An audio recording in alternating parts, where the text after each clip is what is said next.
When the Lagos Lagoon exhales at dusk, Makoko's stilted houses glow like embers, and a billionaire's heir hides among them with soap-scarred hands. Eli Okoro, born to chandeliers and motorcades, now wipes steel plates in Mama Kemi's kitchen, learning the weight of a naira and the warmth of a stranger's smile. He came here to lose his name and find his heart. Then fate crossed his path. A near accident on a dusty road. A woman steadied in his arms, Amara eyes kind, laughter, soft secrets deeper than the water beneath the slums. Around them envy prowls Julia's pride, Jude's hunger, a city that bows to gold and forgets the soul. But truth is stubborn. It will rise in the most public room under the brightest lights and call two masked lovers by their real names. Before we dive in, tell us where you're watching from and what time it is there. Drop your city and local time in the comments. If you love dramatic African stories with real moral heart tap, subscribe so you don't miss the next twist. The air above Banana Island shimmered with heat that afternoon, the kind of heat that pressed against marble walls and made the perfume of wealth feel heavy. Eli Okoro stood at the glass balcony of his father's penthouse, staring at the sprawl of Lagos below, a city of chaos, color, and contradictions. From up here, the noise was muffled, but his heart wasn't quiet. It had been restless for months. At 28, Eli had everything a man could want. Heir to the Okoro real estate empire, a fleet of cars that could fill a street, a bank account that could buy silence anywhere. His father, Chief Bernard Okoro, was a legend of the business world, a man whose name opened doors. His mother, Lady Grace, was known across Nigeria for her elegance, and philanthropy schools, hospitals, and church wings bore her name. They were the picture of success, and yet their only son was hollow inside. It wasn't depression that gnawed at Eli. It was something quieter, a question with no answer. Every smile around him was rehearsed. Every handshake was calculated.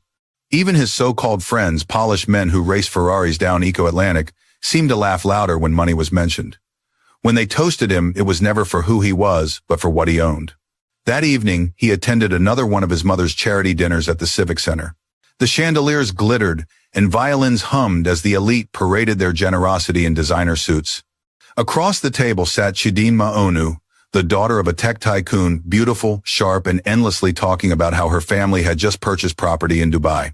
Eli tried to listen, nodding politely, but her words slid past him like empty rain. Eli, she said, suddenly flashing a perfect smile.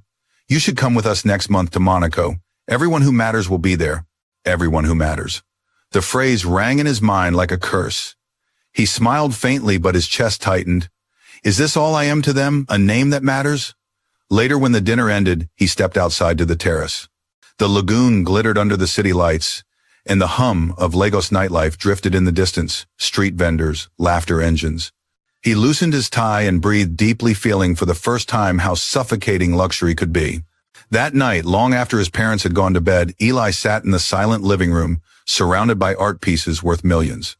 He stared at a framed photo of himself at 10 years old, smiling, muddy barefoot, holding a stray dog he'd found in a village during one of his father's campaign trips. Back then, he'd laughed freely. Now he couldn't remember the last time he'd laughed without restraint. When dawn broke, he made a decision. A reckless one maybe, but one his heart craved. He would leave this life behind, at least for a while. He wanted to strip away the layers of privilege and see the world the way ordinary people did. He wanted to find out if love could exist without a last name attached to it. At breakfast, he told his parents. The dining hall was vast enough for an echo. Dad, Mom, I need to get away for a while, he said quietly. Lady Grace lowered her cup of tea, eyes narrowing. Get away. From what, Eli? From comfort. He met her gaze. From pretense. Chief Bernard folded his newspaper slowly. Speak clearly, son. I want to live on my own terms for a while. No chauffeurs, no servants. I need to know who I am without the Okoro name. His mother gasped softly. You can't mean that. The world out there is harsh, my son. You'll be eaten alive. You don't even know how to haggle for food in a market. Eli gave a small smile. Then I'll learn. Chief Bernard studied him for a long moment, his heavy gold ring glinting under the light. You think love and identity are found in struggle? I think they're found in truth, Eli answered. And right now I don't know mine. Lady Grace shook her head, her voice trembling between fear and pride. You are the heir of the Okoro Empire, Eli. You carry a name that feeds families. Don't throw it away chasing fantasies. He looked at her tenderly. I'm not throwing it away, Mom. I'm just putting it down for a moment. The silence stretched. Finally, his father sighed. If this is what your soul needs, go. But promise me if you fail to find what you seek, you'll come back and meet the woman we've chosen. She is worthy of you. Eli nodded. I promise. Lady Grace turned her face away, blinking back tears. She had always feared the world outside Banana Island, the unpredictable raw side of Lagos. But deep down, she knew her son's restlessness mirrored something in his father's youth. The next morning, Eli packed a small suitcase. No tailored suits, no watches, no credit cards. Just jeans, plain shirts, and the small savings he insisted on taking in cash. Before he left, his father clasped his shoulder. Remember, the strength of a lion isn't proven in the jungle it owns, but in the one it dares to walk through. Eli smiled faintly. Then it's time I enter mine. He boarded a public bus heading toward Makoko, the floating settlement that clung to the edge of Lagos Lagoon. He'd seen it only from a distance before, rows of wooden houses on stilts, narrow canoes gliding through dark water, children laughing barefoot on planks. A place the city pretended not to see. The smell hit him first. Smoke, salt, fish, and sweat blended into something both alive and ancient. Women balanced basins of fruit on their heads. Men shouted prices over the sound of engines sputtering on small boats. The noise was dizzying, but strangely exhilarating. He found a small room for rent above a tailor's shop, cramped with peeling paint and a rickety fan. The landlord, an old man with missing teeth, looked him over suspiciously. You sure you want this place? No aircon, no generator? Oh, Eli smiled. It's perfect. That night, lying on a thin mattress, he listened to the hum of the community outside, the murmur of people praying, a baby, crying, laughter rising from the docks. For the first time in years, the silence inside him felt smaller. The next day, he walked through the narrow alleys, searching for work. At a corner where smoke curled from a zinc-roofed shack, he saw a faded sign, Mama Kemi's Kitchen, home taste, honest price. The smell of stew and fried plantain pulled him closer.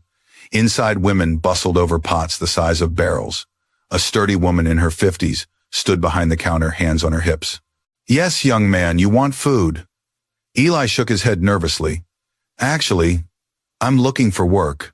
She eyed him up and down. His English was too clean, his manners too polite. You ever worked in a kitchen before? He hesitated. Not exactly, Ma, but I'm willing to learn. Mama Kemi frowned, then chuckled. You look like somebody that never even washed plate for himself. But your face get humble spirit. Come tomorrow morning, 6 o'clock sharp. No lateness, Eli bowed slightly. Thank you, Ma. Walking back through the market, he felt a strange thrill. For once, no one cared who he was. No driver opened doors for him. No one whispered his surname. He was just another face in the crowd, a man beginning again. That night, as rain drummed against the tin roof, he thought of his parents. Were they worried? Probably. Did they understand? Maybe not yet, but he felt something new, purpose. Before sleep took him, he whispered into the darkness, if love is real, let it find me here, not in gold, but in dust. Outside, Makoko's waters rippled under the moonlight, carrying the dreams of a young man who had traded luxury for truth. The first rays of dawn spilled through the slats of Eli's window, brushing over the cracked wall like a promise. He woke up to the chorus of Makoko boats, creaking women, shouting prices of fish, children laughing as they splashed through shallow water. The air smelled of wood smoke and life. His back ached slightly from the thin mattress, but he felt something new pulsing through him, purpose. He splashed cold water on his face from a bucket, put on his plain shirt, and walked briskly through the maze of wooden walkways toward Mama Kemi's kitchen. The place was already alive with noise. Pots clanged, oil hissed, and the rich aroma of egusi soup drifted into the air. Mama Kemi stood behind the counter with a scarf tied around her head, directing her workers like a general in battle. Ah, you came back, she called, half teasing. I thought you rich boys like you go disappear after one night, Eli smiled shyly. No, Ma, I said I would learn. Good, she barked, handing him a tray stacked with bowls. Start by serving table 3. And don't let the pepper soup spill. Oh, these fishermen know like when their food waka on the tray. Eli nodded, earnestly balancing the tray with both hands. His movements were awkward at first. He miscounted orders, bumped into a stool, and once spilled a drop of stew on a customer's sleeve. But instead of laughing, the man chuckled good-naturedly. New waiter, eh? You go learn. No wahala. By midday, his shirt clung to his back with sweat. His arms trembled from carrying trays, his feet ached, but something inside him was light. Each thank you from a customer felt like a small medal. When the rush slowed, Mama Kemi handed him a plate of rice and beans. Sit. Eat. You try today. He smiled gratefully. Thank you, Ma. As he ate, she watched him quietly, her sharp eyes softening. "You talk different," she said finally. "Like person way go school fine. What bring you to Makoko?" Eli paused, choosing his words carefully. "I just wanted to see life from another side. I got tired of pretending." Mama Kemi snorted. Life no easy side, my son. You go see Am. But if your heart clean, you go survive." Her words sank deep. They were rough but carried truth like a sermon. That evening, when the last customers left, Eli helped scrub the tables and sweep the floor. The others laughed and teased him, calling him Oyimbo Boy because of his polite accent. Yet they accepted him. For the first time in his life, Eli felt like part of a team, no servants, no formality, just people surviving together. As the days passed, he found rhythm in the work. The clatter of spoons, the hiss of boiling oil, the hum of street vendors became music to him. He learned how to balance trays like a pro, how to greet customers with a smile that felt genuine. And slowly he began to notice the world around him in new colors. The old fisherman who always prayed before eating, the young boy who washed plates, humming gospel tunes, the couple who shared one plate because they couldn't afford two. Each day taught him humility.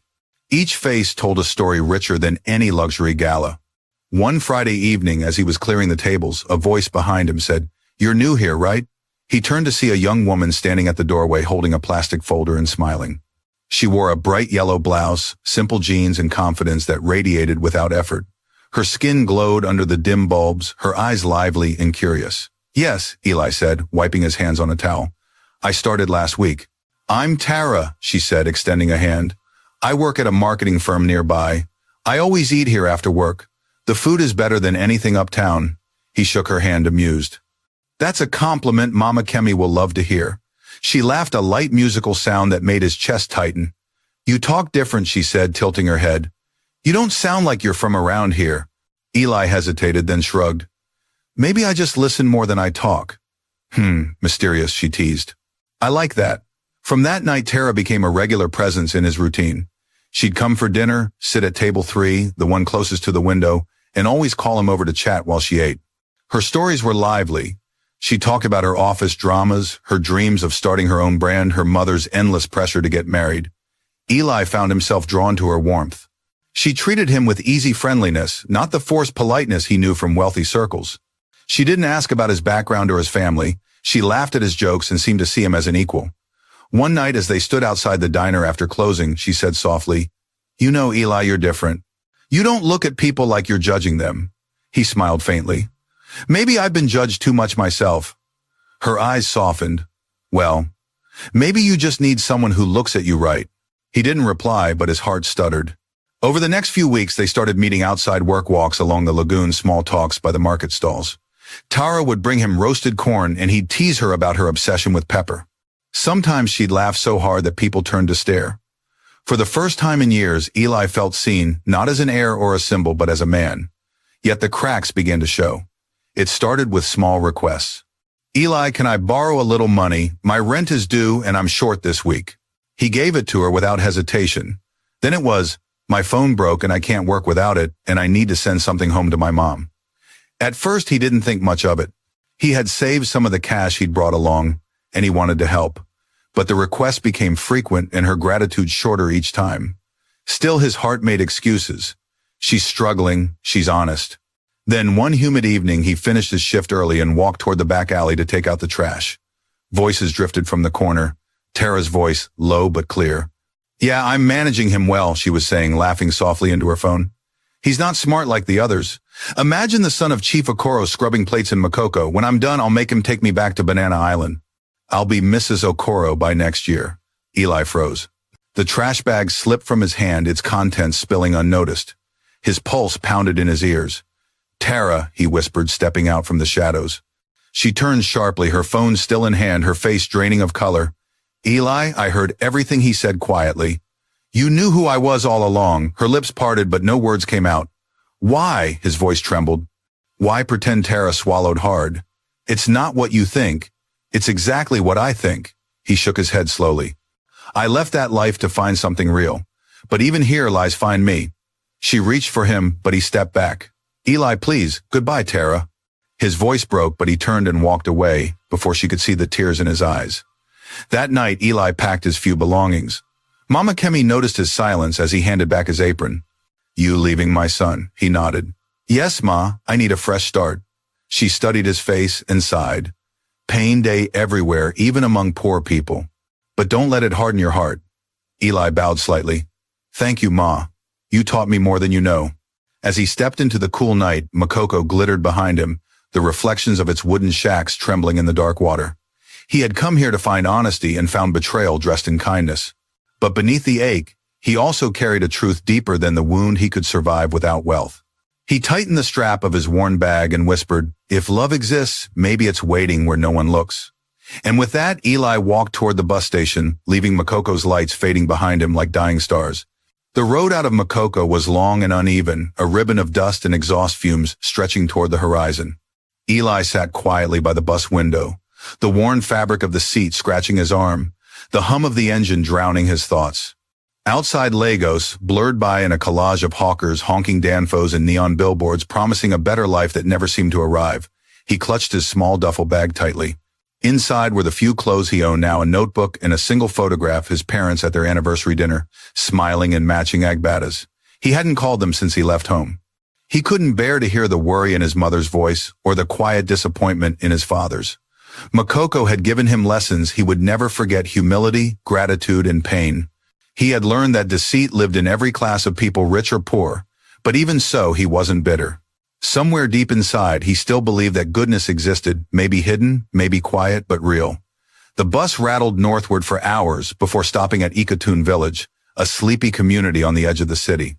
It was smaller, quieter, and surrounded by fields that glowed gold under the Sunday chickens, crossed the narrow roads without fear, and children chased after old tires with sticks. Eli stepped off the bus, breathing in air that smelled of palm oil and earth. This will do, he whispered to himself. He found a room to rent in a crumbling building owned by Mama Ngozi, a widowed woman with kind eyes and an endless stream of advice. You city boys always look lost at first, she told him, handing him a rusty key. But village life will teach you patience. If you listen to the land, it speaks. He smiled politely, not sure what she meant, but her words would linger. The room was modest, a small bed, a wooden chair, a window that looked out onto a mango tree. That night he lay awake, listening to the crickets, wondering if he'd made the right decision. The ache of betrayal still burned faintly, but so did curiosity. What else could this new life teach him? The next morning he walked through the village looking for work. Most shops were family-run and already had help. At the corner of the main street, he noticed a small supermarket, Paul's Mart, with a hand-painted sign in fading red letters, "Salesboy needed." Eli hesitated only a moment before stepping inside. Shelves of canned goods, soaps, and rice bags lined the cramped store. Behind the counter stood a man in his late 40s, round-faced with a friendly smile. "Good morning, sir," Eli greeted. "I saw the sign outside." "Are you still hiring?" The man looked him over with mild curiosity. "You've worked in a shop before, a restaurant, sir," Eli replied honestly. "I can learn fast." The man nodded slowly. I'm Mr. Paul, the owner. You look like someone who reads a lot. Your English too fine for this kind work." Eli chuckled softly. "Maybe, but I'm ready to work with my hands." There was a pause, then a smile. "You can start tomorrow. Salary small, but my workers eat here." Agreed, Eli said with gratitude. That night he wrote his first journal entry in months. A new place, a new beginning. I want to live simply, not to escape pain, but to find peace. The next morning he met Jude, the other salesboy. Jude was in his early 20s, sharp-tongued and ambitious. He had the easy confidence of someone who had learned to survive by talking fast and smiling wider. "So you're the new guy," Jude said, slapping Eli's shoulder playfully. "Welcome, my brother. I hope you don't mind small hustle." Eli grinned. "I've handled worse." They fell into an easy rhythm. Eli arranged shelves, attended customers, and cleaned the counters, while Jude managed the stock and charmed buyers with exaggerated compliments. Between tasks, they shared stories. "I stay with my uncle and aunt," Jude said one afternoon, leaning on the counter. "Good people, but I'm tired of this village life. I want to make it big." Eli raised an eyebrow. "Big how money," my brother Jude said with a grin. "I want to drive carwear suit, live in Lekki. You think I'll stay here selling salt forever? Never. I'll marry a rich woman if I have to." Eli laughed softly. "So you'd marry for money? Why not?" "Poor man's love, no feed stomach." Jude shrugged, eyes gleaming. "Besides, women with money always want someone humble like me." Eli smiled faintly, remembering Tara's words and the sting of her betrayal. Be careful what kind of rich woman you chase. Not all riches bring peace. Peace doesn't pay rent, Jude replied, half joking, half serious. Despite their different beliefs, the two became close. They ate together, traded stories, and sometimes went to the riverside in the evening to talk about dreams. Jude would describe luxury cars as if he'd already owned them, and Eli would listen quietly, his gaze lost in the sunset. Weeks turned into months. The rhythm of Ecotune became part of him, the morning bustle. The smell of roasted corn, the sound of villagers greeting each other with warmth. Money could never buy. For the first time, Eli felt his heart healing. Then one hot afternoon, everything changed. He was restocking the sugar shelf when the doorbell jingled. A woman stepped inside, tall and confident, her anchor address pressed to perfection. Her gold earrings caught the light as she moved. Even the air around her seemed to shift.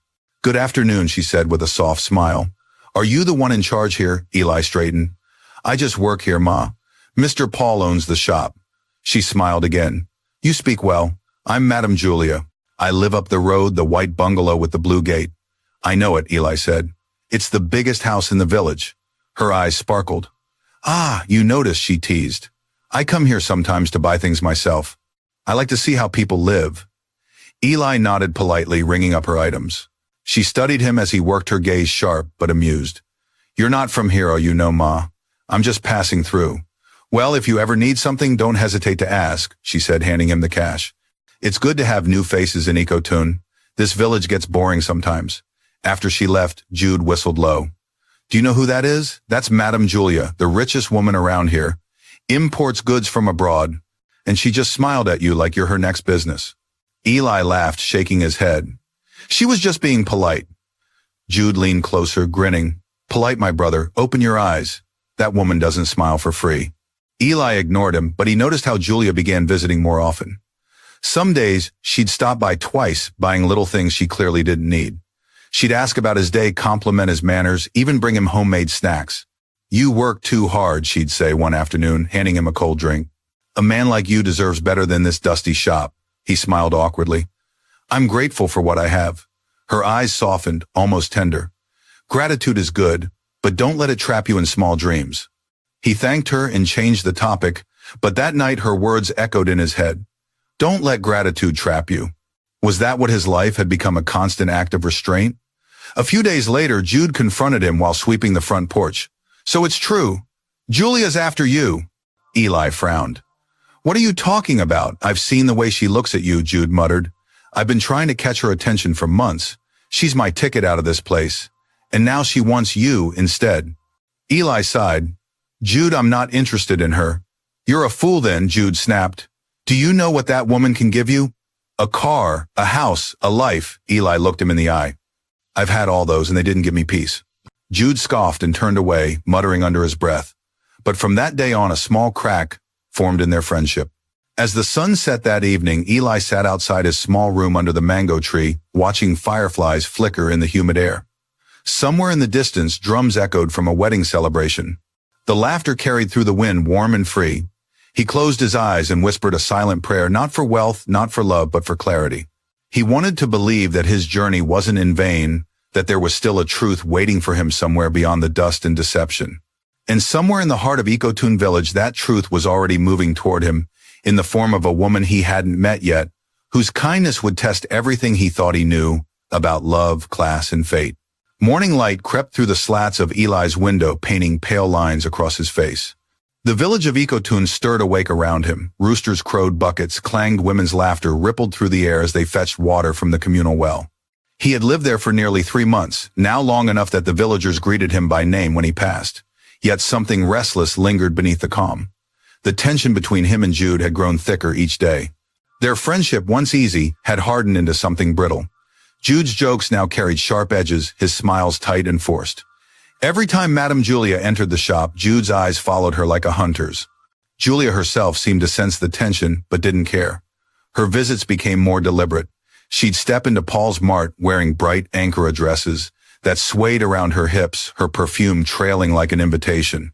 Sometimes she'd ask Eli to help carry her bags to her car, a sleek black SUV that looked out of place among the dusty roads. Other times she'd simply stand too close, her tone soft, her smile suggestive. Eli tried to stay polite, professional. He didn't want to offend her, but he could feel the gaze of the entire village whenever Julia leaned toward him, whispering something that made his face flush. Whispers followed him to the well, to the church, even to the local barber. One evening, as he locked the shop door, Jude cornered him. So Jude said, his voice heavy with accusation, "You think I don't see what's going on?" Eli turned slowly. "What are you talking about? Don't pretend," Jude hissed. "Julia, you're playing humble while she's throwing herself at you. Don't think the rest of us are blind." Eli sighed. "She's just being friendly. That's all." "Friendly," Jude scoffed. "You call private dinners friendly?" "She's rich, Eli. She doesn't do anything without reason. And you," he jabbed a finger toward him, "you're not even grateful that she noticed you." Eli's jaw tightened. "Grateful? For what? For attention I didn't ask for." Jude's laugh was short, bitter. "You really think you're better than us, don't you? You act simple, but I see through you. You're not like the rest of us poor people." For a moment, Eli said nothing. He wanted to tell him the truth, that he had once lived a life far beyond what Jude could imagine, that he'd given it up in search of something real. But the words froze on his tongue. To confess now would only sound like arrogance. "I'm not better than anyone," Eli said quietly. "I'm just tired of pretending." Jude stared at him for a long moment, then shook his head. "You'll regret it," he muttered before walking off into the darkness. That night, Eli lay awake listening to the rain. His mind churned with unease. In Makoko, betrayal had come wearing a smile. Here it came disguised as envy. By morning, the air smelled of wet earth. Mr. Paul sent him to restock supplies from the nearby warehouse. He walked the narrow path past the market, where women called out prices for yams and cassava. It was there near the busy road that fate intervened. A group of little girls were playing football, with a ragged ball, their laughter rising above the noise of passing motorbikes. Suddenly the ball bounced off a rock and rolled into the road just as a woman stepped off the curb. "Watch out," Eli shouted, sprinting forward. He reached her just as a speeding motorcycle swerved dangerously close. Without thinking, he grabbed her arm, pulling her back to safety. The bike's wind grazed their clothes as it sped by, leaving only the echo of its horn. For a heartbeat, time froze. The woman was tall, graceful, and dark-skinned, her features delicate yet strong. Her hair was tied back beneath a simple scarf, her eyes wide with shock. Eli's hands were still on her arms, his heart thudded violently. "Are you all right?" he asked breathlessly. She blinked, then nodded, her lips curving into a trembling smile. I think so. Thank you." Eli stepped back, embarrassed. "I'm sorry if I startled you." The bike came out of nowhere. She chuckled softly. "No, you saved me. I should be thanking you, not apologizing." "I'm Eli," he said, still catching his breath. "Amara," she replied. Her voice had a soothing rhythm like calm water over stones. For a moment, neither moved. The crowd had gone back to their business, but they stood there in quiet recognition, two strangers who felt oddly familiar. "Let me at least buy you something to drink," Amara said suddenly, "to say thank you." Eli hesitated, then smiled. "You don't have to. I insist." They ended up at a small kiosk nearby, sipping chilled malt drinks under a patched umbrella. Amara worked as an accountant at a construction site on the edge of the village. She'd been sent from the city to supervise payments for a short-term project. "I'm here for only a few months," she said. "But I already like the peace here. People are honest, mostly." Eli smiled faintly. "Mostly, yes." They talked until the sun dipped low, painting the sky orange and gold. It was the easiest conversation he'd had in years. Amara listened when he spoke, really listened, not waiting to reply, not searching for hints of status.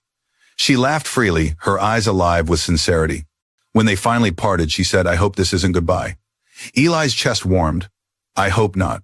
From that day, they began to meet often, sometimes by accident, sometimes by choice. She'd stop by the shop to buy biscuits. She didn't need teasing him for his serious face. Other times, they'd walk together by the riverbank, sharing roasted plantains from street stalls. Eli found himself opening up, telling her small truths, not about his past, but about his dreams. "I just want to live honestly," he said one evening as they watched fishermen cast nets into the fading light. "To find someone who sees me, not what I can give." Amara looked at him thoughtfully. "Maybe you already found her." He turned to meet her gaze, but she had already looked away, her smile shy and soft. Meanwhile, Julia's visits had not stopped. She noticed the shift immediately, the way Eli's eyes no longer met hers, the way his attention seemed elsewhere. Jealousy brewed in her like storm clouds. One afternoon, she lingered in the shop longer than usual, pretending to browse. When Amara walked in to buy bottled water, Julia's eyes narrowed. "Ah, so this is the girl," she murmured under her breath.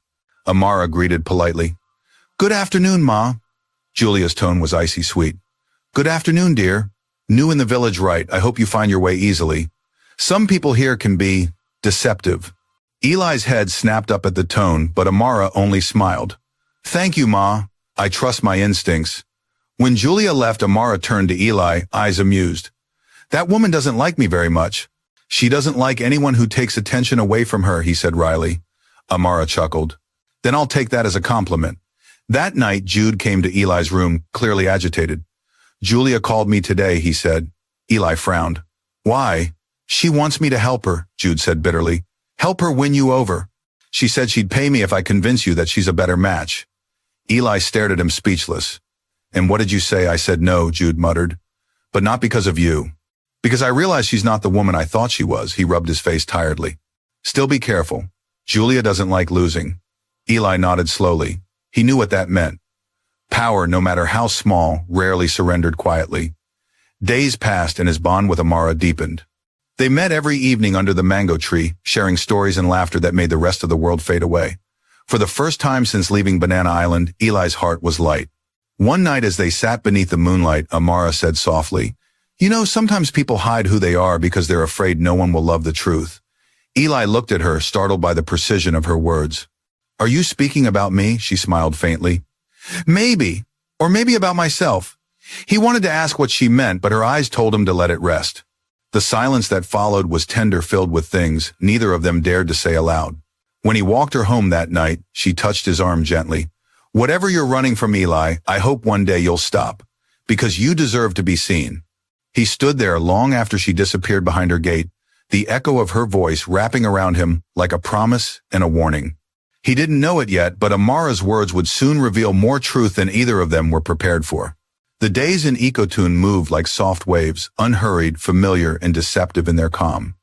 By now, Eli had settled into a rhythm that almost felt like peace. Every morning, he opened the shop's wooden shutters to let in the sunlight. Every evening, he walked Amara home, her laughter echoing through the dusty road like a hymn. But beneath that peace, something was shifting. The past, like a shadow, was beginning to stir.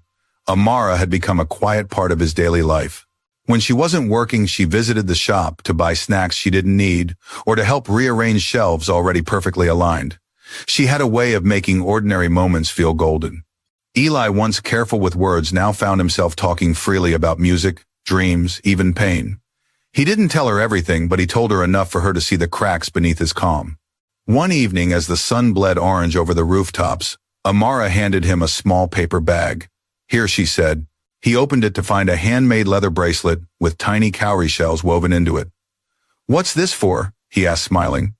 "For luck," she said, "and maybe for truth. The shells are from my grandmother.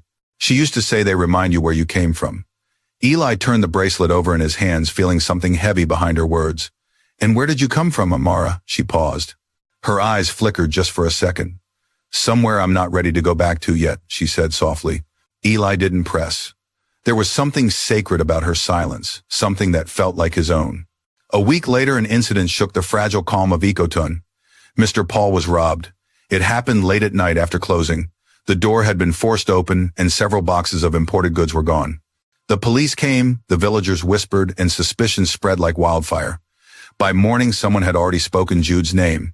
He had been seen drinking with strangers near the bus park earlier that evening. When questioned, Jude insisted he knew nothing about it, but his nervousness betrayed him. Mr. Paul was furious. "You've been with me 2 years, Jude," he shouted. "I trusted you. I swear I didn't do it," Jude cried. His eyes darted to Eli, desperate. "Tell them, Eli." "You know me," Eli stepped forward, his voice calm but firm. "I don't think he did it, sir. Jude talks too much to hide a crime, and he was with me until almost 10. It wasn't entirely true. Jude had left shortly after, but Eli's words saved him from being taken away by the police.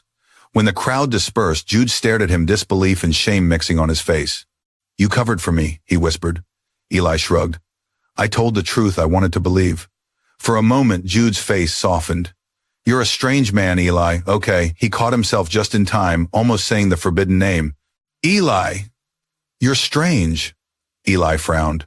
"What did you just—" "Nothing," Jude said, quickly avoiding his gaze. "Nothing at all." Then he walked away, leaving Eli with a strange unease. That night, Amara came to visit. She found Eli sitting under the mango tree, the bracelet glinting on his wrist. "You look troubled," she said, sitting beside him. "Just village drama," he replied with a weak smile. "Someone was accused of something he didn't do. It reminded me of home."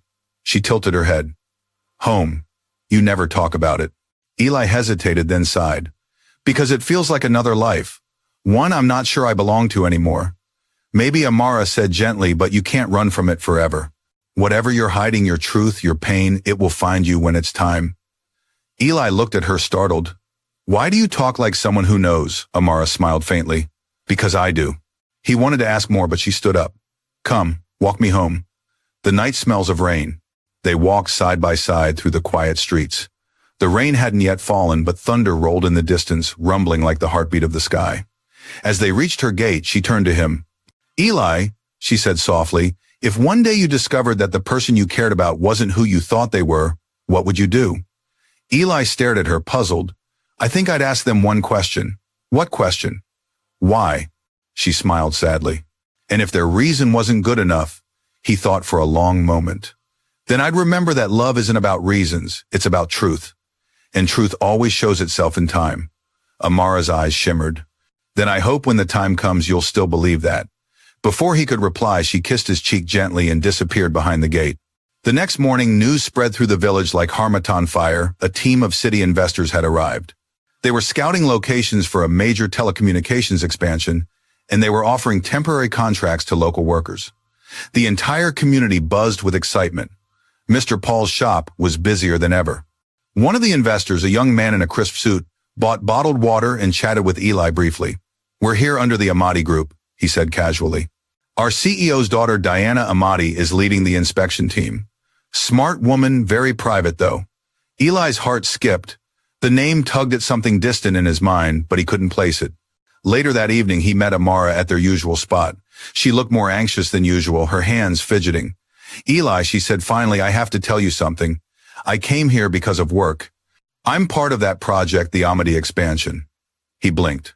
"You're part of the investor team," she nodded slowly. "Yes, but not just that. My full name isn't Amara.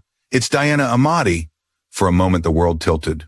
The name echoed in his head like a bell. His father had mentioned it once during one of those endless family dinners. "The Amadis are rivals and partners. Their daughter Diana, she's a strong match. You could learn from her." Eli's mouth went dry. "Amati, as in Amati Group." "The billion-dollar Amati, yes." Her voice trembled, but her gaze stayed steady. "I didn't want you to know. I wanted you to see me first, not my father's company, not my wealth. Just me." He stared at her, speechless. The irony was almost cruel. He had hidden his own wealth, searching for truth, only to fall in love with someone hiding the same secret. She reached for his hand. "I didn't mean to deceive you, Eli. I needed to know if someone could love me without knowing what I own." He exhaled shakily. "You sound like me." "What I did the same thing," he said quietly. "My real name is Eli Okoro." For a heartbeat, silence hung heavy between them. Then she laughed softly, disbelieving. "You're joking." "I wish I was." He looked at her eyes, earnest. "I left everything behind for the same reason you came here, to find something real."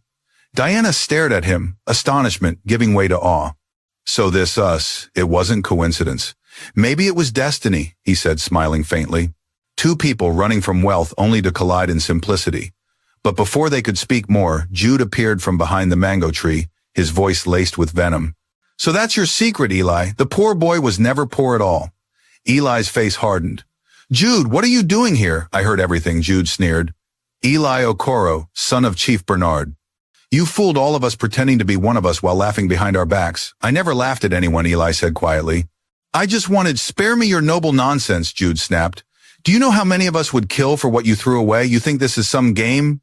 Before Eli could answer, Jude stormed off into the darkness. Diana reached for his hand, her voice trembling. "He'll tell people." "I know," Eli said, eyes distant. "But maybe it's time the truth stops hiding."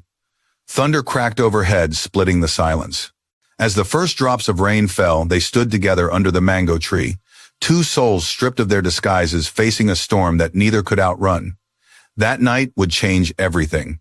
The rain that night didn't fall gently. It came in furious sheets, hammering the roofs of Ecotune and turning its red earth into rivers of mud. Thunder rolled like drums of war, and through it all Eli lay awake, staring at the ceiling of his small room. The events of the evening replayed in his head again and again, Diana's trembling confession, Jude's bitter outburst, and the weight of truth that had finally stepped out of the shadows. He had spent months hiding from his name, believing anonymity would purify his heart. Now that mask had shattered. Tomorrow the entire village would know that Eli the shop boy was no ordinary man, and Diana, the woman who had loved him in simplicity, would no longer be just Amara the accountant. She would become what she'd run from, the billionaire's daughter. At dawn, the rain slowed to a drizzle. The village was quiet, heavy with the smell of wet soil and smoke. Eli got up, washed his face, and walked to the shop. Mr. Paul stood outside talking in hushed tones to two men. When he saw Eli, his face tightened. "So, it's true," he said slowly. "You're the son of Chief Bernardo Coro." Eli swallowed. "Yes, sir." Paul crossed his arms. "You've been living among us all this time pretending to be poor." "I wasn't pretending to mock anyone," Eli said softly. "I came here to learn to live without privilege, to find truth. Mister." Paul studied him for a long moment. Then he sighed, half angry, half resigned. "People won't see it that way. They'll feel you use them. And Judy's already told half the market." Eli closed his eyes briefly. "Then I'll tell the other half myself." Before Paul could reply, voices rose in the distance, angry, accusing. A small crowd had gathered near the square, Jude standing in the center like a preacher at revival. "He came here to laugh at us," Jude shouted. "The great Okoro's son scrubbing floors and spying on poor people. Do you know who this man really is? He's been fooling us all." When Eli approached, the murmurs swelled. Some people looked hurt, others curious. A few women who had once greeted him warmly now stepped back, as if from a stranger. Eli raised his hands. "I didn't come here to deceive anyone. I came here to understand what life feels like when you strip away wealth and titles. I wanted to know people for who they are, not what they can offer." Jude scoffed. "So we were just your little experiment." "No," Eli said firmly. "You were my teachers." The words silenced the crowd for a heartbeat. Then Mama Ngozi pushed her way forward, her headscarf soaked from the rain. "You boy," she said sternly, "you paid your rent on time, you helped carry water when my son was sick, and you never once acted proud.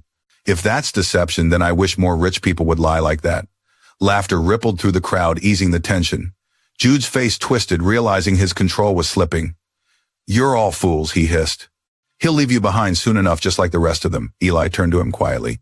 "You're angry, Jude, and I understand. You want a better life, and I wish I could give it to you. But bitterness won't make you rich. It only keeps you chained."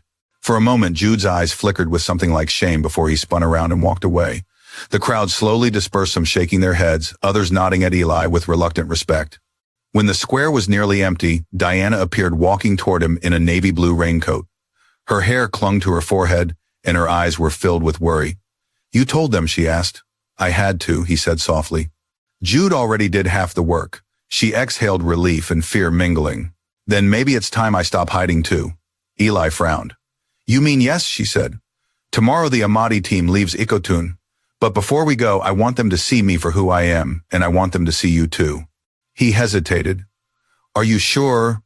Once they know, there's no going back." She smiled faintly. "Maybe that's the point." The next morning, sunlight returned, washing the village in gold.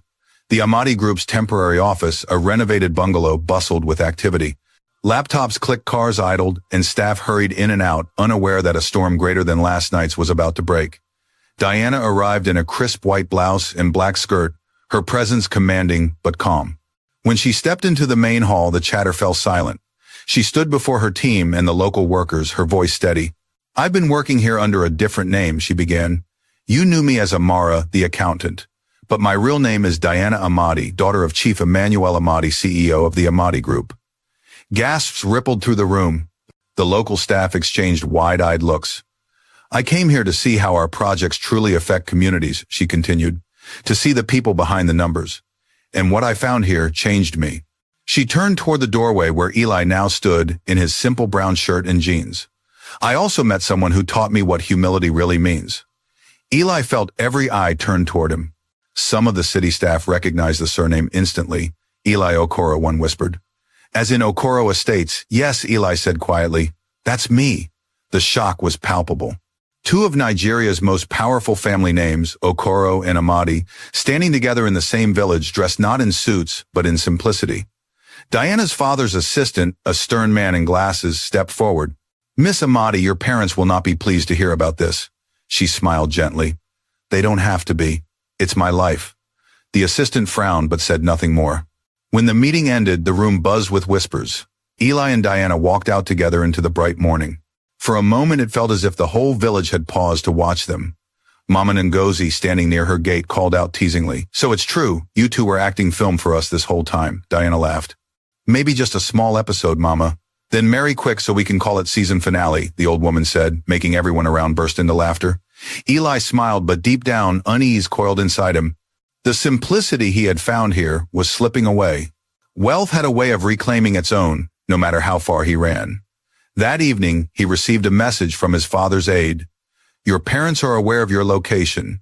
Chief Bernard requests your presence in Lagos immediately. It concerns the Amati partnership." Eli's stomach tightened. He hadn't spoken to his parents in months, and now, of all times, they wanted him back, just as his heart had finally found its rhythm. When he showed the message to Diana, she sighed. "My father probably found out too. This isn't just about business anymore. It's about pride."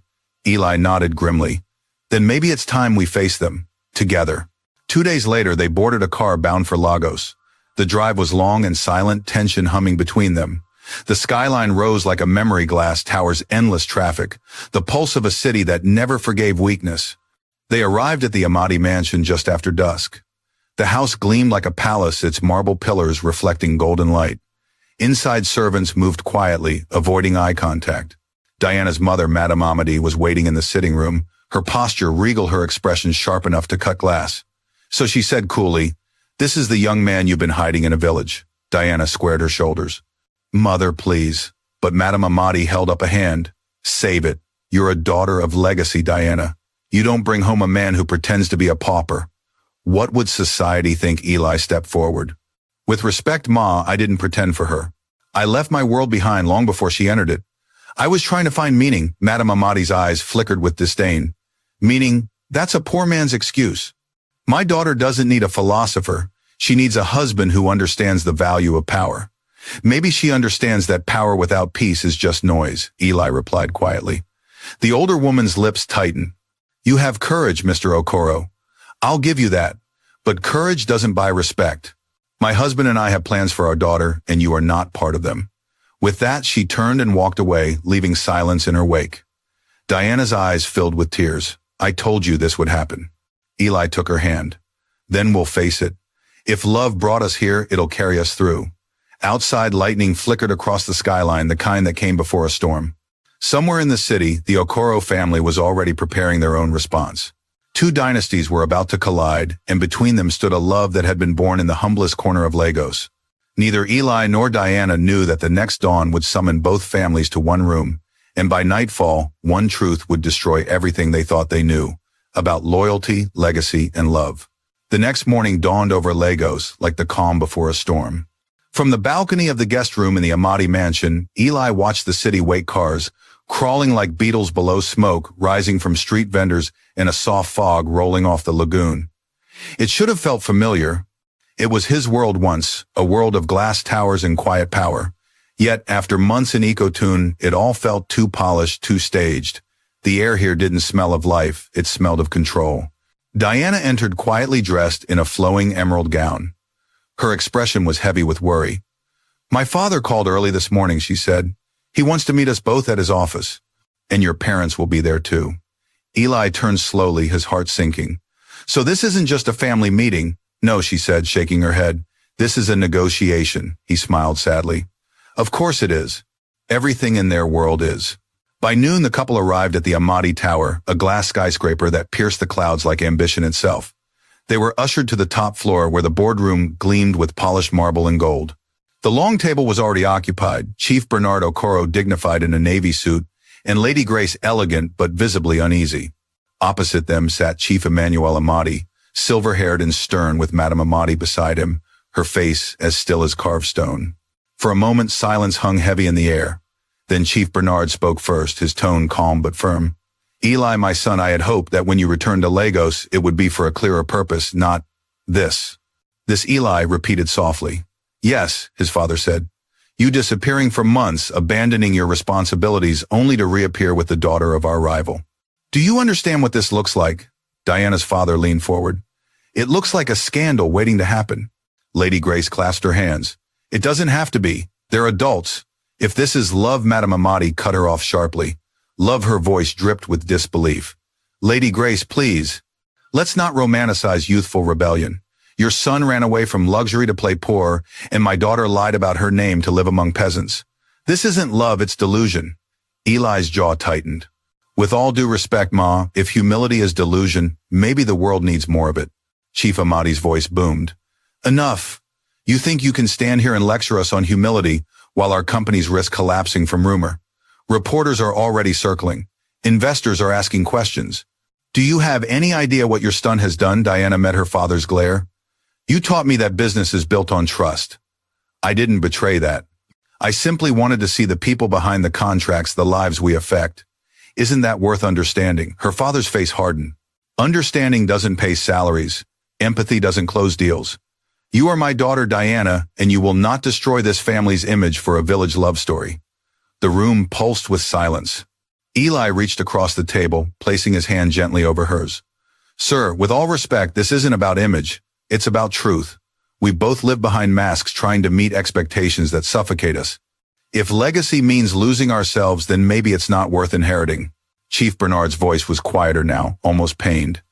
Eli, you think I don't understand that struggle? I built our empire from dust. Every brick of it cost me a piece of myself. But I did it for you, so you'd never have to live with hunger or humiliation. And this is how you repay it, by throwing it away for love. I'm not throwing it away, Eli said softly. I'm redefining it. The older man's eyes glistened with restrained emotion, but he looked away. Madame Amati slammed a file onto the table. Enough philosophy. I've made my decision.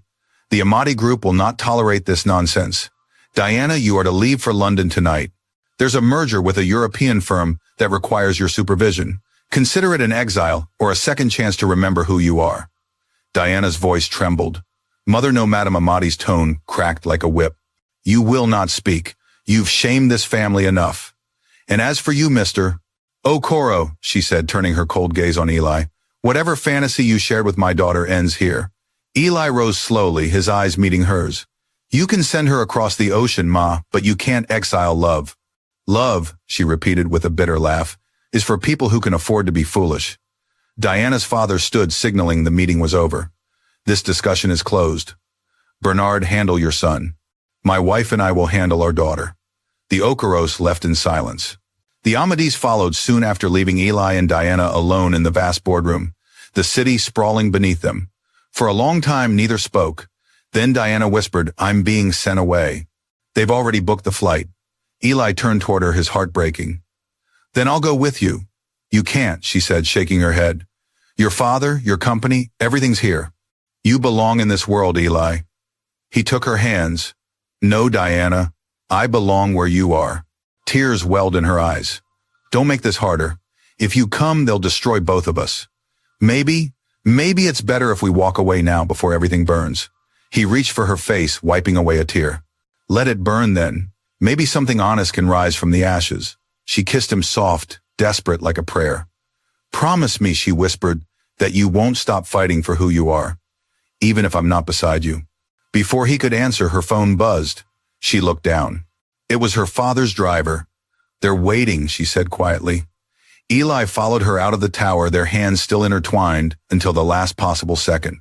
She stepped into the black SUV, turned to look back at him, and mouthed, I'll come back. He watched the car disappear into Lagos, traffic swallowed by horns and smoke, until the taillights became tiny stars fading into daylight. That night, the Okoro mansion was quiet, too quiet. Eli stood by the grand piano, the same one his mother used to play lullabies on. Lady Grace approached softly. You love her, don't you? He nodded. More than I've ever loved anything real. She sighed. Then love her enough to wait. Sometimes the world needs time to catch up to your heart. Will father ever understand? He asked. She smiled sadly. He will. Maybe not today. But deep down, he's proud that you chose love over power. It reminds him of the man he used to be before money turned his heart to iron. Eli exhaled slowly, her words sinking deep. 2 weeks passed. The tabloids exploded with headlines. Billionaire heir and Amadi heiress caught in secret village. Romance corporate rivalry turns personal as heirs defy families. Both companies issued statements denying rumors, but whispers persisted. Chief Bernard worked day and night trying to contain the fallout.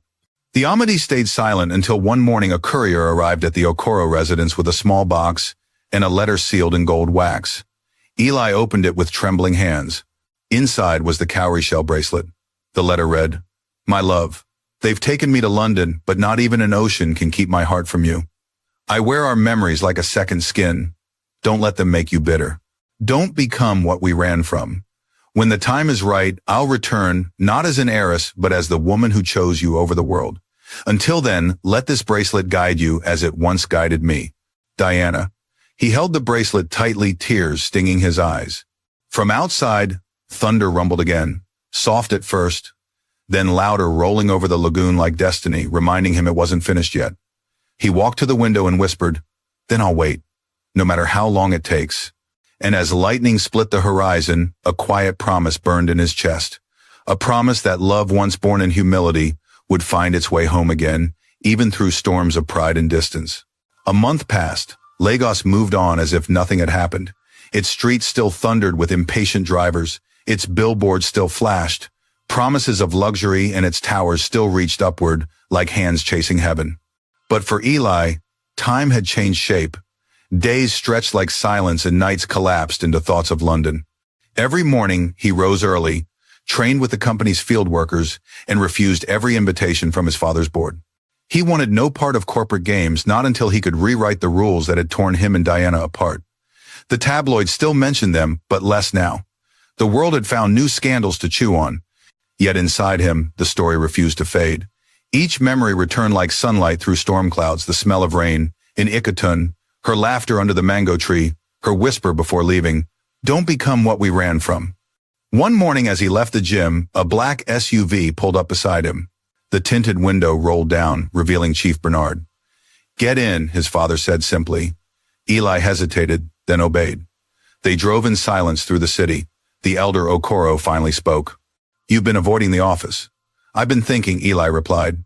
"Thinking doesn't pay salaries," his father said, echoing Chief Amadi's words weeks earlier. "You're my son. I built Okoro Holdings so you'd never struggle for purpose. Yet you seem determined to throw it away for a woman." Eli looked out the window. "I'm not throwing it away. I'm building something different. You always told me power means freedom, but I've learned that freedom without empathy is emptiness." Chief Bernard's knuckles tightened on the wheel. "Empathy doesn't win contracts." "No," Eli said, turning toward him, "but it wins peace. And if your empire can't buy that, maybe it's time to rebuild it." The car stopped abruptly at a red light. His father studied him, really studied him for the first time in months. "You sound like your mother," he said quietly. "She used to talk like that before wealth changed everything." "She still does," Eli murmured. For a long time, neither spoke. When they finally reached the Okoro Tower, Chief Bernard handed his son a small envelope. "Then prove your words mean something," he said. "We're launching a rural education fund partnership with the Amadi Foundation. You'll lead it. If you believe in this nonsense about empathy, let's see what you build." Eli blinked in surprise. "A partnership with the Amadis. Strictly professional," his father replied. "But it seems their daughter inspired something in you. Use it wisely. The world watches both our names. It wasn't forgiveness, but it was a bridge." Eli took the envelope and nodded. "I won't waste this chance." 3 months later, the Okoro Amadi Empowerment Initiative officially launched. The event took place in Lagos Civic Hall, spotlights, journalists, and cameras flashing like lightning. It was the first joint project between the rival families in a decade. The irony wasn't lost on anyone. Their children's forbidden love had done what years of diplomacy couldn't. Eli arrived early wearing a sleek gray suit, but keeping the cowrie shell bracelet on his wrist. As reporters swarmed, one called out, "Mr. Okoro, any comment about Miss Amadi's absence?" He smiled politely. "True change takes time. Whether near or far, everyone who believes in this mission is part of it." The crowd murmured approvingly. When the speeches began, Chief Bernard addressed the audience first, his baritone steady. "We built towers but forgot the people who live in their shadows. Today we turn back toward them. This partnership honors that truth." Then came Eli's turn. He walked to the podium, the lights almost blinding. "A few months ago," he began, "I worked in a small village where children learned under leaking roofs. I saw dignity where the world only saw poverty. And I realized wealth without compassion is just noise. He paused, his gaze sweeping the crowd. This project isn't charity, it's restoration. Applause thundered. Cameras flashed. For a moment, Eli felt Diana's spirit in the room, the quiet strength of her conviction, the way she'd once said truth is the only inheritance worth keeping. But even as applause roared, his phone buzzed in his pocket. A single message appeared. Flight landed. London to Lagos. D. His heart skipped. She was back. That evening, as twilight fell over the lagoon, Eli stood on the terrace of the Civic Hall, phone clutched in hand, pulse racing. The city lights shimmered like restless stars. Then he heard her voice, soft, familiar. I told you I'd come back. He turned, and there she was, Diana Amati, radiant in a simple ivory dress, hair swept by the wind, her eyes gleaming with both relief and mischief. For a heartbeat, neither moved. Then he crossed the distance in 3 strides and pulled her into his arms. The applause from inside the hall still echoed faintly, but to them, the world had gone silent. I thought I was dreaming, he whispered. You don't dream in suits, she teased gently, her voice trembling with emotion. You look grown. You look like peace, he said. She laughed softly, brushing her thumb over his cheek. My father doesn't know I'm here yet, but I couldn't stay away. I saw the broadcast. You spoke with courage. Because of you. Her eyes softened. Because of what we both learned. They stood there, the lagoon breeze wrapping around them like memory. Then Diana's smile faded. My father will come after me again when he finds out. He'll think this is rebellion all over. Eli took her hands. Then let's show him it's redemption. She frowned slightly. What do you mean tomorrow, he said. We'll go to him together. No lies, no masks. If this partnership is to mean anything, it should begin with truth. The next morning they arrived at the Amati residence unannounced. The guards hesitated, but Diana's firm voice left no room for refusal. Inside, Chief Emmanuel sat in his study reading reports. When he looked up and saw them, his expression darkened. So it's true, he said coldly. You've returned and brought your distraction with you. Diana didn't flinch. Father, please listen. This isn't defiance. It's continuation. Continuation of what he snapped. A scandal that nearly wrecked our family's reputation. Eli stepped forward. Sir, your foundation and mine are now building something together. It's already helping people. If love caused that bridge, maybe it wasn't a mistake, it was a message. The old man stared at him for a long moment. You sound like an idealist. Maybe, Eli said, but so did you once. Before profit, replace purpose. That hit something deep. Chief Amati's jaw tightened. You think I don't remember where I came from? I built this empire from nothing. People respected me because I refused to be poor again. Diana's eyes softened. And I respect that, Father. But you didn't build it alone. You built it with others who believed in you. That's what we want to rebuild, belief. Her words hung in the air. Slowly the anger in the old man's eyes dimmed. You both talk like children who've seen the world for the first time. Maybe we have, Eli said. And maybe that's exactly what this world needs again. For the first time in months, Chief Amati smiled faintly, a weary, reluctant smile. You're stubborn, both of you. Perhaps that's why the gods crossed your paths. Diana blinked. Does that mean he waved his hand dismissively? It means I'm too old to fight love any longer. But if you shame this family again, I'll reconsider my mercy. Eli grinned. Understood, sir. As they left the study, Diana squeezed his hand, whispering, I didn't think he'd yield. He smiled. Neither did I. But maybe humility can disarm even pride. Weeks turned into months. The Empowerment Initiative expanded from Lagos to Enugu, then Abuja, building schools and tech labs, employing local craftsmen, and mentoring young entrepreneurs. The press called it a revolution, led by heirs, who chose heart over hierarchy. Eli and Diana worked side by side, not as CEO and heiress, but as partners bound by purpose. One night after a long meeting, they stood on the balcony of their new joint office overlooking the city. The skyline glittered below, alive with energy. Diana leaned her head on his shoulder. Do you realize, she murmured, our story started with 2 lies and ended with a truth bigger than both our names? Eli smiled, wrapping an arm around her. Then let's keep building it. No disguises this time, just us.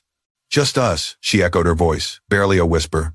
Below them, the city pulsed with life horns, laughter, distant music, and above the stars burned bright, as if Lagos itself was blessing the kind of love that had survived masks, money, and storms. And somewhere in the rhythm of that night, the boy who had once run from his wealth and the woman who had once hidden hers finally found what they had both been searching for, Not escape, not rebellion, but home. The months that followed were unlike anything Lagos had ever seen. The Okoro Amadi Empowerment Initiative grew from a cautious collaboration into a living symbol of hope. Newspapers wrote about it. University students made documentaries about it. Church sermons quoted it. Two families that once represented rivalry had become the heartbeat of a new movement. And at its center were Eli and Diana, no longer just heirs, but visionaries bound by love and conviction. They didn't live in the towers of their parents. Instead, they rented a modest apartment near the lagoon with peeling paint and noisy neighbors. For the first time, their wealth didn't define them, their work did. Every morning, Diana brewed coffee in a chipped mug, humming old Yoruba songs her grandmother used to sing, while Eli drafted plans for new projects that reached deep into rural Nigeria. Their bond deepened, forged in the quiet hours between chaos and purpose. But beneath the peace, something else stirred. Chief Bernard's health had begun to falter. Weeks of exhaustion turned into quiet hospital visits. The empire that had stood for decades now depended on Eli to hold its future. One late night, Eli received a call from his mother. Her voice trembled. "Your father collapsed during a meeting. He's stable, but the doctors say his heart is weak. You need to come home." Eli's chest tightened. "I'll be there in an hour." When he arrived at Street Gregory's hospital, the corridors smelled of antiseptic and despair. Lady Grace sat by the bed, her eyes red but calm. Chief Bernard lay motionless, tubes running from his nose monitors, whispering steady beeps. The man who once commanded boardrooms now looked fragile, small beneath white sheets. When Eli touched his father's hand, the elder Okoro's eyelids fluttered open. "You came," he murmured. "I never left, Dad," Eli whispered. A faint smile creased his father's lips. "Your project? I saw it on the news. You've done good, son, better than I ever did." Eli shook his head. "Everything I've built I learned from you." "No," Chief Bernard said weakly. "You learned in spite of me. I built walls. You built bridges. Don't stop." His hand trembled as he squeezed Eli's. "When I'm gone, protect your mother. And marry the girl." Tears welled in Eli's eyes. "You will tell her yourself, Dad." But the older man only smiled faintly, the way people do when they already know the ending. 3 days later, Chief Bernard Okoro passed away quietly in his sleep. The city mourned. Lagos traffic slowed to honor his funeral procession. Newspapers called him the builder of an empire. But for Eli, the grand speeches meant nothing. He sat at the front pew beside his mother and Diana, his father's last words echoing in his mind. "Build bridges. Don't stop." After the burial, the will was read in private. There were properties, accounts, shares, but one item caught everyone by surprise. A sealed envelope addressed to Eli labeled "My Final Lesson." Inside was a handwritten letter. "My son, wealth is a cage that looks like freedom. I spent my life guarding it, only to realize that what matters cannot be inherited. It must be earned through compassion. You've already found what I could not. Live differently, lead differently. And when you face the board, remember even a lion bows to drink water. Choose humility." Eli folded the letter with trembling hands. Diana placed her palm over his. "He saw you at the end," she said softly. "That's what matters." 2 weeks later, the Okoro Holdings board meeting convened to determine the company's new chairman. The old men in suits looked restless, uncertain whether the young heir who had abandoned privilege could lead an empire. The room was packed, executives, shareholders, journalists, all waiting for the announcement. Eli stepped to the podium, dressed not in a luxury suit, but in a simple, dark native attire. The cowrie bracelet glinted faintly under the lights. "Ladies and gentlemen," he began, "my father built this company on ambition. I intend to rebuild it on purpose. For too long, our success has been measured by profit margins, while communities around us starve for opportunity. That ends today. The Okoro name will not just stand for wealth, it will stand for worth." A murmur swept through the boardroom. Some frowned, others nodded, intrigued. He continued, voice steady. "Our partnership with the Amadi Foundation is just the beginning. We'll invest in education, digital access, and clean water projects. We'll hire not because of lineage, but because of vision. If that makes us less powerful in numbers, then so be it. Power without conscience is poverty." When he finished, silence hung for a moment before applause began, hesitant, then thunderous. Even the oldest directors who had once doubted him rose to their feet. That evening, as Eli stepped outside, Diana was waiting by the car. She grinned. "The boardroom was trending before you even left the building. You're officially the youngest chairman Lagos has ever seen," he chuckled. "Good. Maybe now we can start fixing what they broke." Diana smiled but said nothing, her eyes shining with pride. Weeks later, the couple traveled to Enugu for the groundbreaking of a new rural academy built in honor of Chief Bernard Okoro. The villagers gathered in colorful attired drummers, beating joyfully as Eli and Diana planted the first tree in front of the new school. An old man approached, leaning on a cane. "You are your father's son," he said, "but you have his heart before it became heavy. Don't lose it." Eli bowed respectfully. "I won't." As they left the site, Diana turned to him. "He'd be proud, you know." Eli looked at her sunlight glinting off the bracelet on his wrist. "I hope so. Because everything I'm building now, it's for the next generation. For kids who'll never have to choose between wealth and dignity." Diana smiled. "And for us," he grinned, "for us it's about balance, between love and legacy." They stood in the courtyard watching the children chase each other around the newly painted classroom's, laughter ringing through the air like a hymn.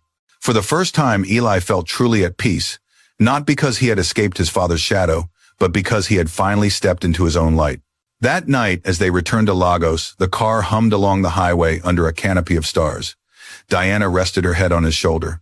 "You remember what I said the night I left for London?" He nodded. "You told me not to become what we ran from." She smiled softly. "You didn't. You became something better." Eli turned his head, kissing her forehead. "And you became my reason." She laughed gently. "Careful. That's a line worth stealing." They fell into comfortable silence, the kind shared only by two people who had walked through storms and learned how to listen to the quiet after. But fate wasn't done writing their story yet. A week later, Eli received a formal invitation on embossed letterhead. "The Amadi family requests your presence at their Lagos residence for a private dinner." Diana frowned when she saw it. "My father wouldn't call you now unless something important's brewing." Eli smiled faintly. "Then we'll face it together as always." When they arrived that evening, the Amadi mansion was unusually quiet. Chief Emmanuel greeted them at the door, no longer stern but subdued. "Come in," he said. "We need to talk about the future." Inside the dining room, a single candle burned in the center of a long mahogany table. The air felt heavy with unspoken things. "You've done well," the old man began. "Your projects are making waves across the country.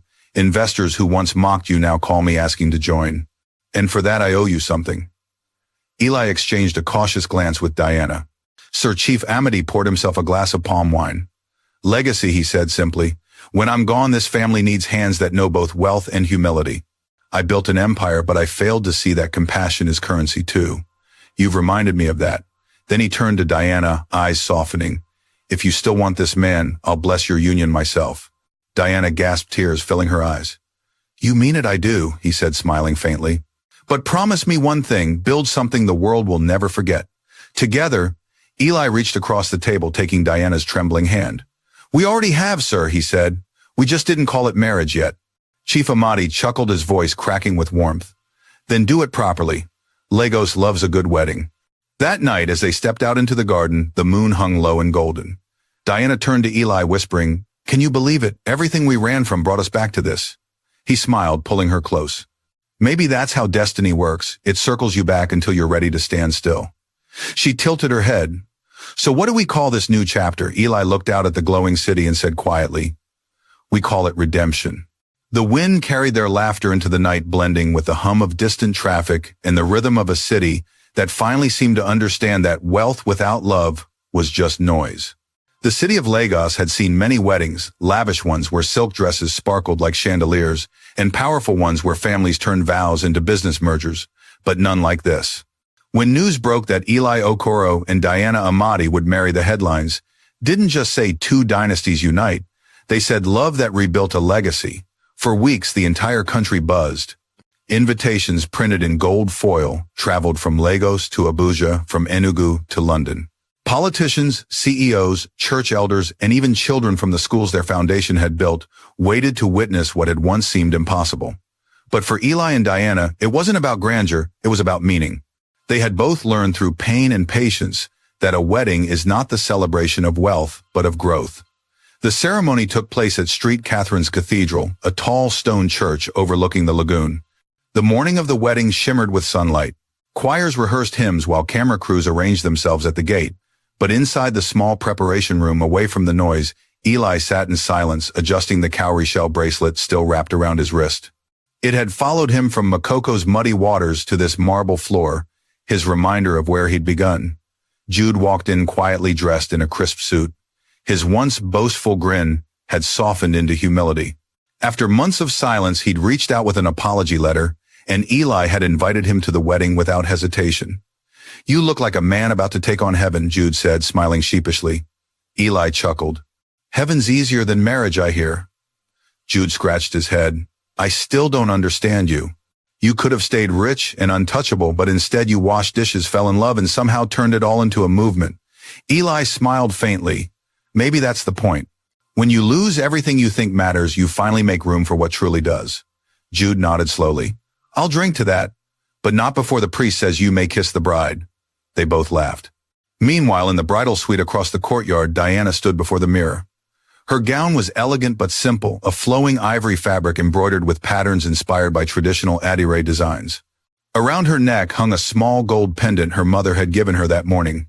Madame Amati had entered quietly, her eyes soft for once. "You remind me of myself before I forgot how to dream," she'd whispered, fastening the pendant. "Forgive me, my child, for trying to build walls around you. You were meant to build doors." Now, as Diana looked at her reflection, tears pricked her eyes. She no longer saw the daughter of a tycoon or the accountant hiding in a village. She saw a woman who had walked through fire and found faith and love that refused to break. Outside, the organ began to play. The church bells followed. The doors opened, and the moment she stepped inside, the crowd rose. She walked slowly down the aisle, each step echoing the rhythm of the choir. Eli stood waiting at the altar, his gaze locked on her. When their eyes met, it was as if every chapter of their journey, from the muddy waters of Ecotune to the gleaming towers of Lagos, had folded into that single heartbeat. The priest's voice carried softly through the cathedral. "Marriage is not the joining of two names, but of two paths that choose to walk forward as one. Do you, Eli Okoro, take Diana Amati to stand with her in wealth and in want, in joy and in sorrow?" Eli's voice was steady. "I do. And do you, Diana Amati, take Eli Okoro to honor him, not for his name but for his heart?" She smiled through her tears. "I do." The priest raised his hand. "Then, by the grace of God, what love has joined, no pride shall divide." When they kissed, the church erupted in applause. The choir burst into song voices rising in Yoruba and English, blending like the past and future holding hands. Outside, the courtyard overflowed with celebration. Guests clapped, drums rolled, and children from the village schools danced barefoot on the grass. The Okoro and Amati families stood side by side for the first time, no longer rivals but witnesses to reconciliation. Chief Emmanuel Amati approached Eli, his once imposing figure softened by pride. "You've proven me wrong," he said quietly. "You didn't just marry my daughter, you changed how this city thinks about power." Eli smiled humbly. "Maybe power was never the problem, sir, just what we used it for." The old man nodded, eyes glistening. "Then use it well." Beside him, Lady Grace clasped Diana's hands warmly. "Welcome to the family, dear. My husband's spirit is smiling today, I can feel it." Diana squeezed her hand. "He taught us both something even in death." As evening approached, the wedding feast began by the lagoon. Lanterns floated on the water like tiny stars, while a local band played high-life music that made even the dignitaries sway their shoulders. The smell of jollof rice, grilled suya, and roasted plantains filled the air. Jude took the microphone halfway through the night, his voice mischievous but heartfelt. "To Eli and Diana, the couple that turned two kingdoms into one home, may your love never need Wi-Fi to stay connected." Laughter exploded through the crowd. Even the priest chuckled. When the music slowed, Eli led Diana to the edge of the dock, where the water glimmered silver beneath the moonlight. "Do you remember the night we met?" he asked softly. "In Ecotune," she said, smiling. "You saved me from a motorcycle." He laughed. "Technically, I saved you from my bad timing." She touched his chest gently. "And I never stopped falling since." They stood there in silence for a while, listening to the rippling waves and the distant rhythm of drums. Around them, guests toasted, laughed, and took photos. But to Eli and Diana, the world had narrowed into this still perfect moment. "You know," she whispered, "I think this is what our fathers dreamed of, even if they didn't know it." Eli nodded. "A legacy that breathes, not just one that shines." He reached into his pocket and pulled out a small velvet box. Inside was a silver ring, engraved with a tiny shell symbol. "I had this made from the first donation metal we used to build the Ecotune school," he said. "So wherever we go, a piece of that place, the start of everything, goes with us." Her eyes filled with tears again as she slipped it on. "It's perfect." Then she looked up. "You know, Eli, our story could have ended so many times: when I lied about my name, when Jude betrayed you, when our parents tried to tear us apart. But somehow the storm always led us here. He smiled. That's because some stories aren't meant to end. They're meant to echo. As the crowd cheered behind them, fireworks burst across the sky, scattering red and gold reflections over the water. The children screamed with joy, pointing upward as sparks rained down like blessings. Eli took Diana's hand, squeezing it gently. From now on, he said, we build together schools, bridges, and whatever dreams come next. She nodded, resting her head on his shoulder. Together, always. In the months that followed, the couple became not just symbols of love, but of leadership rooted in empathy. The Empowerment Initiative expanded into 10 regions, providing thousands of scholarships and launching Africa's first youth-led sustainable business incubator. People called them the Builders of Tomorrow. But on quiet nights when the cameras were gone and the city lights dimmed, they'd sit by the lagoon outside their modest home.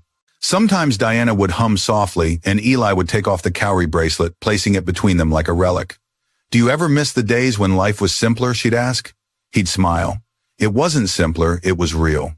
And it taught us how to build what we have now, without losing who we were then. Then she'd whisper, promise me one thing, no matter how high we rise, we'll never stop walking among the people. He'd nod. Promise. And under the stars, with the sound of the waves carrying memories of Makoko, of Ecotun, and of two hearts that refused to be defined by gold, they'd sit in peace, proof that love, when tested by pride, betrayal, and power, could still stand. Unshaken. For in the end, the story of Eli and Diana wasn't about a billionaire's son or an heiress's rebellion. It was about two souls who traded crowns for compassion, rivalry for redemption, and found that the truest wealth lies not in what you inherit, but in what you give back. And as the night folded over Lagos, the lagoon whispered their legacy to the wind. Love that builds never dies.